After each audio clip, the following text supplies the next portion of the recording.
Thank you, Paul. Hello, everybody. How are you? My people have represented as well. I see you in your saris, in your outfits. I just want to take a good look again. Sorry. I just like to. I was praying, it's so cold, and I wonder who's going to come this morning. And I prayed and I asked the Lord to send those who needed to hear this message more. So for those who are watching online as well, I hope that you are able to receive what this passage says as much as I have, because it's obviously when we prepare these things, we're preaching to ourselves first before we give this message over to you. So I really hope that you are blessed with it. So my passage today is 1 John 3, verses 1 and 2. I'm chewing gum. Sorry. We live in a world where people constantly seek love, acceptance, and belonging. But the Bible tells us of a love that far exceeds human love. A love that God the Father has lavished upon us, calling us children of God. Today, as we explore 1 John 3, verses 1 and 2, we will look at the Father's love and how it shapes our sonship, our status, our character, and our culture. We're going to go through the text, and then we're going to investigate the verses a little more closely. And we're going to, as we get into the understanding of our sonship, remember these key terms I'm giving you: sonship, status, character, culture. And before I end, I'm going to go into another issue that's going to come out of that. We'll talk about it then. And then I'm going to share a couple of stories with you before we end. So let's go to the text. I'm reading from the NIV. If you could turn in your Bibles to 1 John 3, verses 1 and 2. See what great love the Father has lavished on us, that we should be called children of God, and that is what we are. The reason the world does not know us is that it did not know Him. Dear friends, now we are children of God, and what we will be has not yet been made known. But we know that when Christ appears, we shall be like Him, for we shall see Him as He is. I need to take this out of my mouth. Thank you, husband. Let's go back to verse 1a. See what great love the Father has lavished on us, that we should be called children of God, and that is what we are. The word lavished expresses the overwhelming abundance of God's love. It's not a love earned or deserved. We did nothing to get it, right? It is a gift from the Father. This love transforms us from being estranged from God to being called children of God. God's love is demonstrated in our adoption into His family through Christ. We were once alienated from God because of sin, but through Jesus, we have been reconciled and brought into a new relationship. We are now sons and daughters of the living God. Sonship is based on the biblical principle of adoption. I like that term, sonship. Through faith in Jesus, believers are adopted into God's family and given the status of sons and daughters. This means we are no longer strangers or slaves to sin, but children of God, fully accepted and loved by Him. Adoption in the ancient world was a legal process, right? Where a person was given the full rights and privileges of a natural-born child. It wasn't based on your gender. Similarly, when God adopts us, He gives us the same rights and privileges and inheritance as His true Son, Jesus Christ. So sonship applies to men and women, sons and daughters, right? Under sonship. Sonship transforms our identity. As sons and daughters of God, we are no longer defined by our past, our sins, or worldly status, but by our relationship with our Heavenly Father. I really want to say something about that worldly status. Whether you are a CEO, whether you are a janitor, whether you sweep the streets, as soon as you accept Jesus Christ, you enjoy this sonship. Amen. This new identity means we are part of God's family, loved unconditionally and have direct access to Him. Sonship also changes how we relate to God. Instead of seeing him as a distant or authoritative figure, we can approach him with the intimacy of a child calling their father, Abba, Daddy. This speaks to the closeness and love God desires in our relationship with him. Think about this for a moment. We are not just followers of God, nor are we merely creations of God. We are children of God. This profound reality should shape how we approach life, with the confidence and security that comes from knowing we are fully loved and accepted by our Heavenly Father. Status. Let's move on to status. This is not what you think. Moving on to verse 1b, the reason the world does not know us is that it did not know him. As children of God, we have a new status. We belong to God's family, and this sets us apart from the world. The world which rejected Christ does not understand or recognize our new identity. Let me say that again. The world that rejected Christ should not understand or recognize our new identity. If they're recognizing you, if you are still identifying with the world, or the world as in, I don't know, people we shouldn't be hanging around with, but I mean, I don't know, like, what determines your past? Whatever determined your past, the reason that brought you here, if you are still being recognized by those parties, by those actions, then there's something seriously wrong with the way that you are expressing your identity in Christ. I'm speaking to myself as well. The world may define people by their achievements, appearance, or wealth, but God defines us by his love and our status as his children. We are no longer defined by worldly standards, but by the fact that we belong to him. We should live with the confidence of our status as children of God. No matter how the world views us or treats us, we know that our worth and identity are rooted in God's love. This reality should free us from seeking approval from the world or striving for worldly success at the expense of our spiritual identity. So meaning, look, there's nothing wrong with receiving accolades, but it shouldn't form the basis of our character. It's not the reason why we are here. I'm not here to get first, second, third, fourth Dan in martial arts. It's not the purpose that I'm here. Yes, it's a good thing to have, but it's not what forms my identity. It isn't. I'm not here to get degree and degree and degree, and neither are you.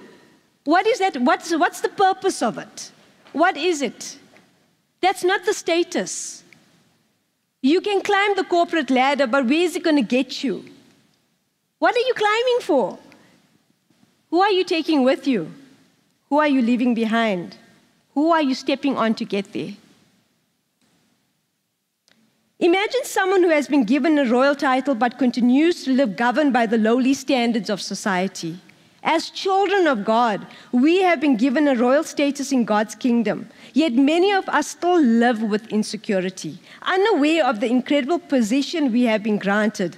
Let's embrace our status as God's children and live in the fullness of that identity. The world will say you need to achieve this particular thing. And look, I'm on social media. I'm sure most of you are on as well. I mean, I spend hours on it sometimes. Disclaimer. The problem when you're on here behind the pulpit for me specifically is I tend to disclose stuff. So you get to know me. I'm very transparent here I try to be, because I want you to see. I want you to be able to relate to what I'm saying. On social media, you can hear all these TikTok people and these youngsters, what they are doing, to get attention seeking. We need to be reaching out and teaching our young people that they don't need to do that. It's dumb. Please. Our character. Let's go to verse 2. Dear friends, now we are children of God, and what we will be has not yet been made known. But we know that when Christ appears, we shall be like him, for we shall see him as he is. I'm just remembering something. We went to the mall the other day, Roscoe and I went to go and look for a new microwave because our microwave is dead. And we walked into Hi-Fi Corp, and this youngster was dancing, or I don't know what, and then we realized she was busy filming a TikTok, and we went into her frame. In Hi-Fi Corp. No. There's something wrong with that. I don't know. Okay, I digress. God's love not only gives us a new identity and status, but also transforms our character through the power of His Spirit. We are currently children of God, but God's work in us is ongoing. While we do not yet fully see what we will become, we know that when Christ returns, we will be fully transformed into His likeness. This transformation involves a process called sanctification, which Paul and Maline covered in previous weeks, where the Holy Spirit works within us to shape our character and to reflect Jesus. Our end goal is to be like Christ in His perfect holiness, love, and righteousness. I want to talk a little bit about the conviction of the Holy Spirit. So the Holy Spirit convicts unbelievers, right? He convicts them of their sin, their need for salvation, and the truth of Jesus Christ. In John 16:8, verses 11, Jesus explains that the Holy Spirit will convict the world of sin, righteousness, and their judgment. This is primarily about revealing the reality of their separation from God, as well as the need for faith in Christ. The Holy Spirit shows unbelievers that their lives are out of alignment with God's will, especially their rejection of Jesus Christ. The Holy Spirit reveals the righteousness of Jesus and points to the standard of righteousness that comes through faith in Him. The Spirit convicts unbelievers about the consequences of rejecting Jesus, emphasizing the coming judgment on sin. When it comes to us, the Holy Spirit continues to convict us, but in a different sense. This conviction is more about guidance, correction, and sanctification. The Holy Spirit works in believers to reveal areas in our lives where we need to grow, where sin persists, and where God is calling them to us and them into greater obedience. This is part of the sanctifying process where we are gradually transformed into the image of Christ. Some of us get there faster than others, right? It's a journey. It's not something that happens overnight. We've got to learn, we've got to develop, and we've got to be receptive to the calling and to the voice of the Holy Spirit. And He speaks to each and every one of us differently.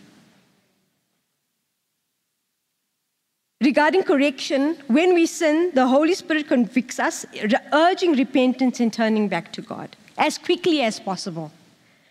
The Spirit also convicts us of areas where we need to trust God more, exhibit more Christ-like qualities, or grow in holiness. The Holy Spirit's role in conviction serves to both draw unbelievers to Christ and to deepen our relationship with God through ongoing sanctification. And that is why we are called saints. It's an ongoing thing. We become more saint-like. We become more sanctified until the day that we die. And then, as that song said, death is just a doorway. You should not be afraid of death at all. At all. Since God is shaping us to be like Christ, we must actively cooperate with the Spirit in this process. This means allowing God's love to transform our attitudes, our behaviors, and our desires. Our daily actions, our choices, and relationships should reflect the character of Jesus: compassion, humility, patience, and holiness. Oh, I didn't put that up. It's all good. Let's go to verse 1b one more time. The reason the world does not know us is that it did not know Him. We're going on to our culture. As children of God, we are called to live in a way that reflects the culture of God's kingdom, not the culture of the world. The world operates on values such as pride, self-promotion, and materialism. But as children of God, we are called to embody a different culture, one rooted in love, humility, service, and truth. Materialism, you know what now? I've found this new thing called thrifting. It's not new. It's not new. But now I found it and it's become a new thing for me. During COVID, it was plants. I was really into plants. I went crazy. I cried one day because Roscoe said, no, I couldn't buy a plant. It's materialism. We get caught up in that. We get caught up in that because I think for some reason we tend to want to belong to a particular group, that identifies, I identify with this particular activity, this hobby, this is very important, I'm all about this. I've done that. I had a particular hobby for 7 years. For 7 years, it was part of my identity. And you know what? When you pray and you ask God to remove the barriers that are things that cause barriers in your relationship to Him, He answers prayers and then you must be ready. And I had to put that thing away because I had made it an idol in my life. It was very painful. Very, very painful. It doesn't mean that I am not a Christian. I am a child of God. He's working in me. He's going to work in you as well. You must have the courage to say, yes, Lord, I will do what you have asked me to do. I will be obedient. I will suffer the consequences if I need to. Come on. It's a culture of giving up what we think makes us. As children of God, we are called to live in a way that reflects the culture of God's kingdom, not the culture of the world. The world operates on values such as pride, self-promotion, I know I'm repeating, self-promotion and materialism. But as children of God, we are called to embody a different culture, one rooted in love, humility, service, and truth. And we must face the truth in our own lives as well. Jesus, the servant king, modeled this culture for us. Though he was the Son of God, he lived a life of humble service, obedience, and sacrifice. His love for the Father and his mission to save us drove him to live counter-culturally. We are called to do the same. As we live in the world, we must remember that we are part of God's family with a different set of values. We are called to be light in the darkness, living lives that reflect God's love, compassion, and truth. This may set us apart from the world, but it also allows us to be witnesses of God's transforming love because we experience it as well. Think of an ambassador representing their home country in a foreign land. They live by the values and the standards of their home country, even if those around them live differently. As children of God, we are ambassadors of His kingdom, called to represent His love and truth in a world that often rejects Him. And you will be rejected too. You will be. I like this illustration of an ambassador. If you were a foreign delegate representing South Africa in another country, you would want to have your biltong. There are a lot of expats have gone and created little expat shops where they're selling Mrs. Ball's chutney, biltong, Pro Nutro, Black Cat, all the things that make South Africa, they want a little piece of that where they are, right? So here as well, I'm sure there's a lot of expats from other African countries who are here as well, and you want to you bring your culture with you, am I right? In your household, you cook your food, the food that you are used to, the culture, you've worn your cultural clothes today.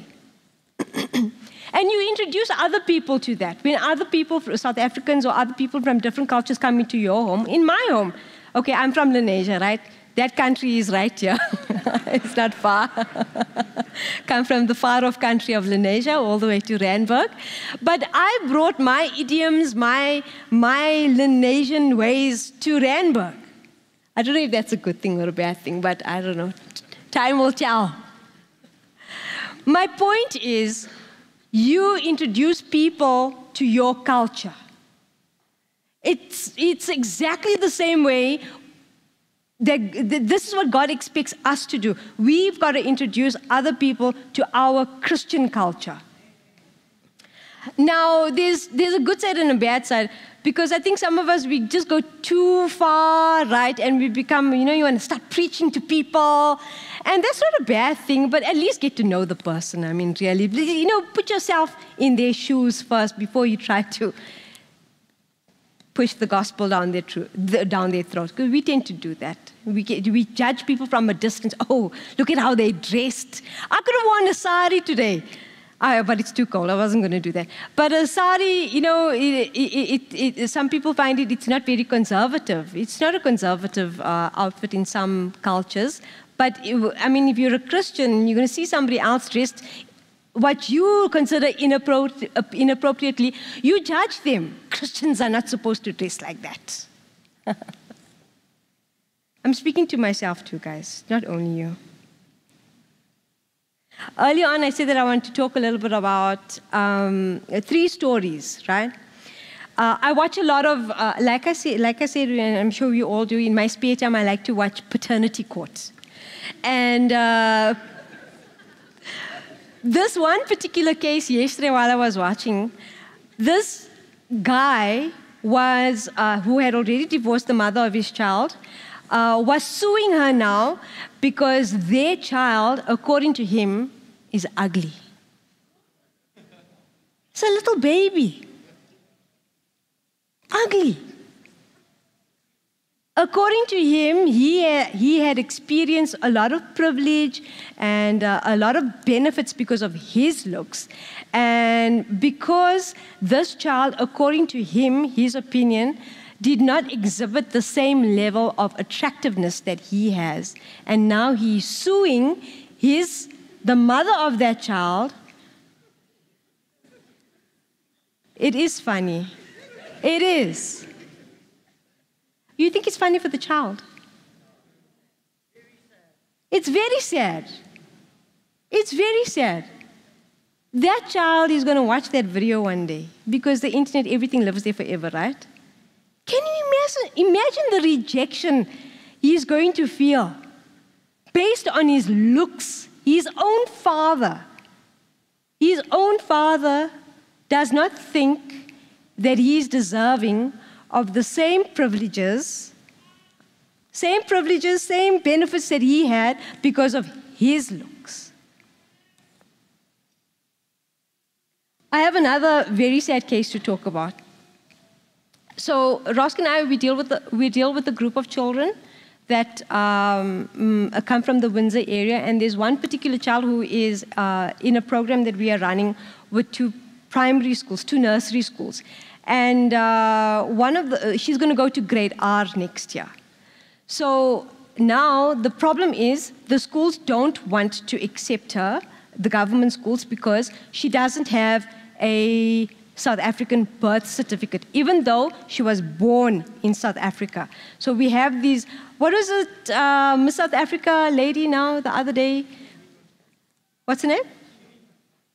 Yeah. The lady who was of Nigerian heritage, who was told that she can't take part. Very similar to that. However, this is very real because this is someone we know, someone I can touch and I can feel and I can talk to. Her father, who is South African, is denying her paternity. He does not want to go and sign a birth certificate. He doesn't want to go for a DNA test. He doesn't want to take responsibility. So here, this innocent little girl will be stateless, right? She's basically fatherless. How do we now, as Roscoe and I, influence her and we try and guide her and her mom with Christian values and what we need to in order for her to understand that she does actually have an identity, but everything that is literal in her world tells her that she doesn't. It's sad. How do we, as Christians, come alongside? Are we willing to come along people like that? It's very important because that is what God is asking us to do, to put aside our own ideas of right and follow His ideas of right. Please tell me what's the time. Okay. Thank you. Okay. When I was growing up, I've spoken before about my relationship with my father was it was full of conflict from day one. And when I was a teenager, I walked into my parents having this huge argument. It was not anything new. And they didn't realize that I was in the house, and I was walking towards their bedroom door, and then I heard my dad tell my mom, if you had not fallen pregnant with Sharon, then we would not be here today. I love my dad, just let you know. I do. I love my father very much, and all these memories that are some things that come up every now and then. It wasn't the initial story that I was going to share with you today, but I thought I wanted to share this one because it's a little bit lighter than all the others. I cannot tell you the level of rejection that I felt when I heard that. To think that I wanted my father's approval so badly, but because of what they were going through, my parents had a very tumultuous relationship from the time that I was born. And to think that the reason that he used for that conflict, I know now that it wasn't, because the last 6 months of his life, I saw the father that I knew was always there. He died in 2019. But at that moment, at the age of 14, 15 years old, to hear that, it broke me.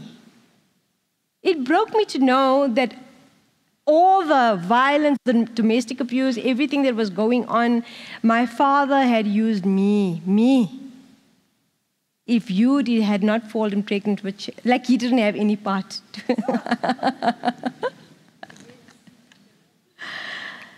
You know, and it formed the foundation. There were lots of other things, but that rejection, that feeling of abandonment at that point, changed the way that I had viewed him. And these cases, the other two cases that I am speaking, you know, fathers, you are very important, so important.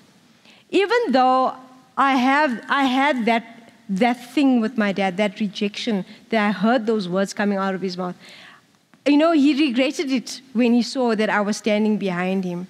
I knew he said it out of anger, but however, I was there. I heard him say that.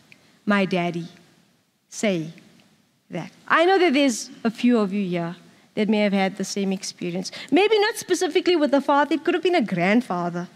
It could have been an uncle saying something like that.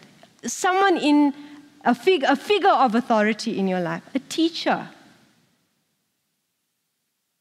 It's really hard dealing with rejection. And some of that rejection, I know, can skew your perspective and your view of who Jesus or who God the Father is and His Son. And when we are called as Christians to kind of view, yes, but our God, our Father and all that, sometimes it's a figurative thing. When the literal world around us is not giving us much of a good perspective. But you know what? He is the perfect Father. His love is real and genuine. He will never abandon you. He will never leave you.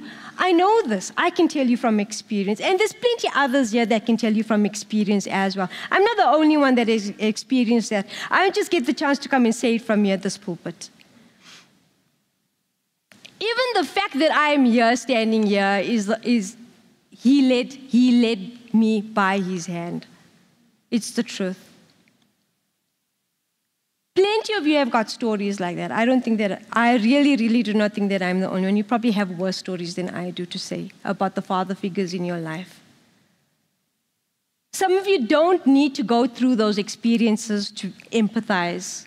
Some of you have really good fathers. You know what? If you do, praise God. Praise God that you do, and then be kind and generous enough to share that love that you've experienced with somebody like me.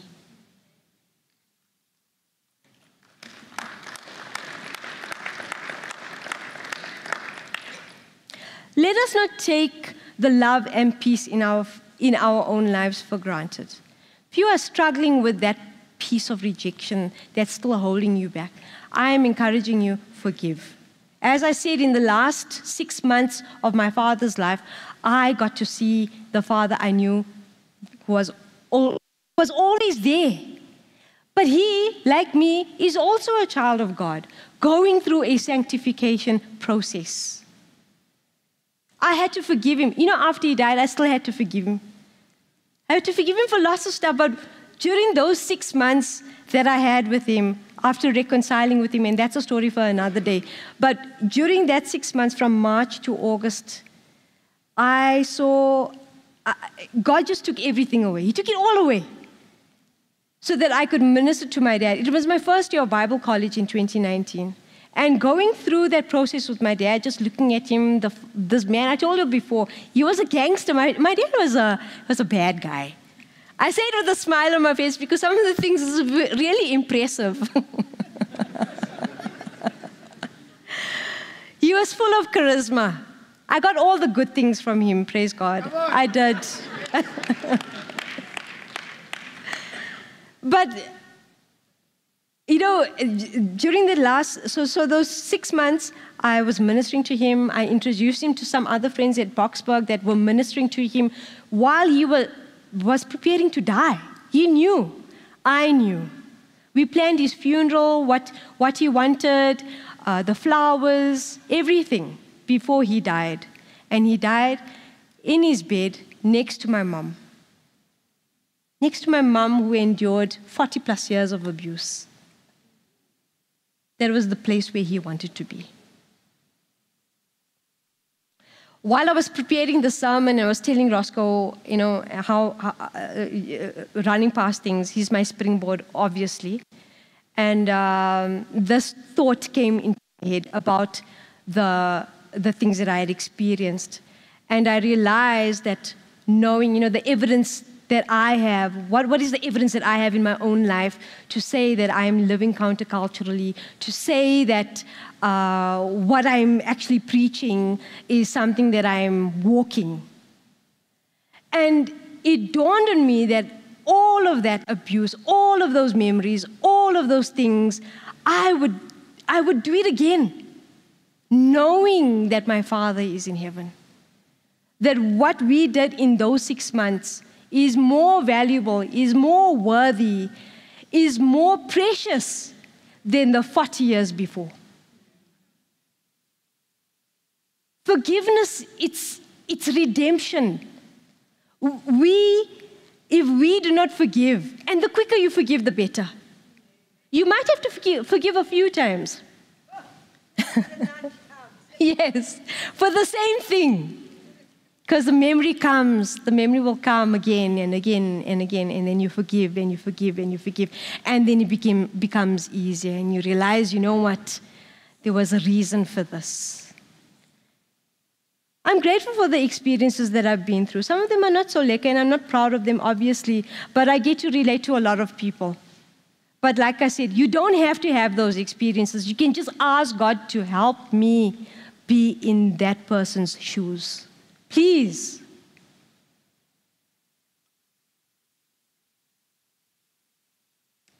John 1:11-12 says, Jesus came to that which was his own, but his own did not receive him.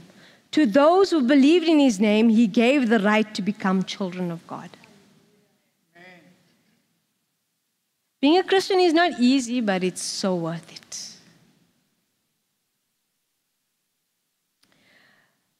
1 John 3:1-2 calls us to marvel at the great love the Father has lavished on us, making us his children.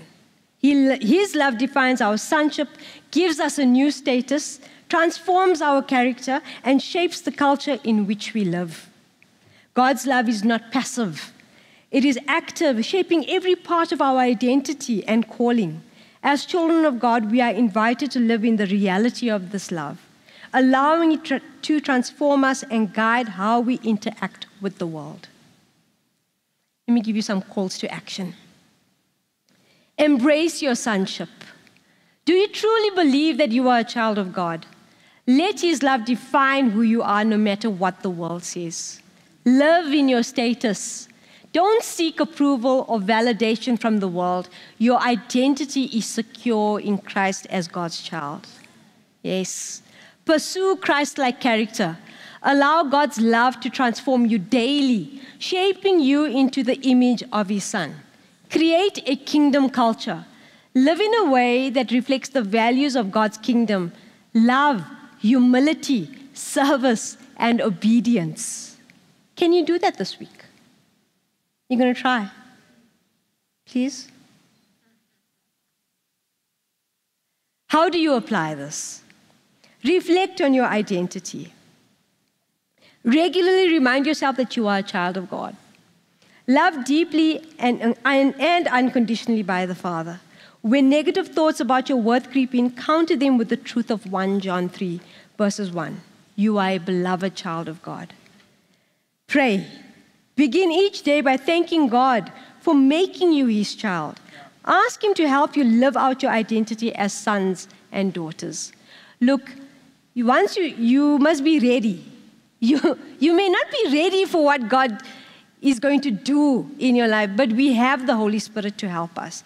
He is real. He's very real. You just have to have courage. Sometimes I see some friends of mine from when I grew up and I tell them, I'm not the same Sharon, but I'm also the same Sharon. Because the things that God wants to do in you, it's already there. You just have to scrape away all the things that you have allowed the world to influence you with. Come on. Forgive yourself. Remember that your identity in Christ is not based on your past mistakes or shortcomings, but on God's grace. Practice letting go of guilt and embracing God's forgiveness. Live confidently in your status. When you feel pressured to conform to the world's expectations, remind yourself that God's opinion is what truly matters. You are His child, and that gives you eternal worth. You can get fired from your job, eh? The job that you're working so hard to be in. I'm not saying you must leave your job. Some of us are really needing income, but that's what you should pray for. Pray for income. Pray that the Lord will, and you must recognize that He is your provider. Even He's the provider of the job that you have right now, that you are killing yourself to be in. Stop comparing. Big one. Resist the urge to compare your life to others. And not just your life, your spiritual walk, what you think those people have, their positions, whatever. This generation, everyone that you see here in this room now and everyone that you walk with on the street, these are the people that you're going to be with for until you die. This generation, that's it. It's a privilege. All the faces that you see, you'll only see now in this generation. What will they remember about you? Your status as a child of God is unchanging and infinitely valuable. Strengthen your relationship with God through reading Scripture, prayer, and worship. These practices remind you of your status and deepen your connection with your Heavenly Father. I've just got 2 more to go, and then I'm going to ask the worship team to come. Surrender to God's transformation. Ask the Holy Spirit to reveal areas in your life that need to be changed. Be open to His refining work, even when it's uncomfortable. Don't recoil from challenges, people. We can do this. We're not snowflakes. You even brave the weather to come here to church. Come on. I even wore my fancy Indian outfit. Set goals for spiritual growth. Identify specific areas where you need to grow. And actively work on those with prayer and intentional actions.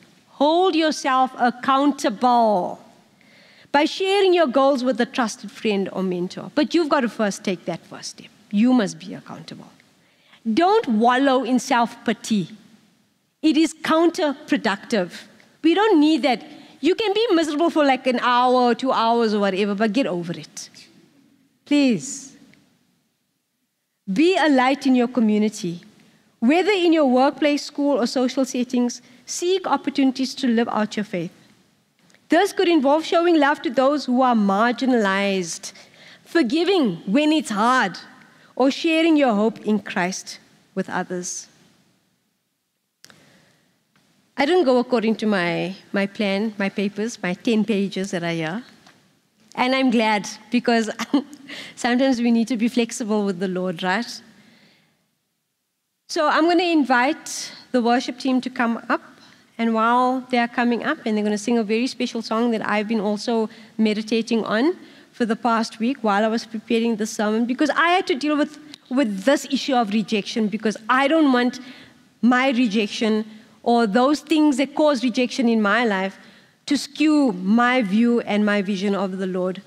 And I want you to deal with those things today. I'm going to force you to do it, because that's my style. If any of you are dealing with that right now, while we are singing the song, I think that gentleman is sleeping over there. Is he sleeping? Can you touch him on his shoulder? Hello? Hi. That's just a warning, people. I will find you and wake you up. I really want to encourage you, friends, any of you that are dealing with rejection or unforgiveness, I want you to stand up, please, while we are singing the song. And I want you to, first I want to pray and then we'll sing. So you can stand while I pray. And we're going to sing the song, and then Paul is going to come up. But I want to ready yourself when we sing the song, to let go of your past so you can experience God the Father, and then you can be a source of comfort to an unbeliever. Amen. That's your task this week. Be open, be willing. Let's pray. Heavenly Father, we glorify your holy name, Lord Jesus, knowing that you are real. We thank you, Lord, that you allow us, each and every one of us, in our cultural regalia, to be an ambassador of your culture, Lord. Regardless of where we are in this world, Lord, I just ask, Lord, that you would remove the worldly notion of status, Father, and you allow us to wear our crowns here on earth. Royalty that serves. Remove those little rabbits in the field of our hearts, Lord, that are causing us to falter, so that we can represent you more accurately, more efficiently, more competently. Let us put aside our own happiness, Father, so that we realize that we are here for far greater things than what we can achieve by ourselves. Let us be empowered by you. We thank you in Jesus' holy name. Amen.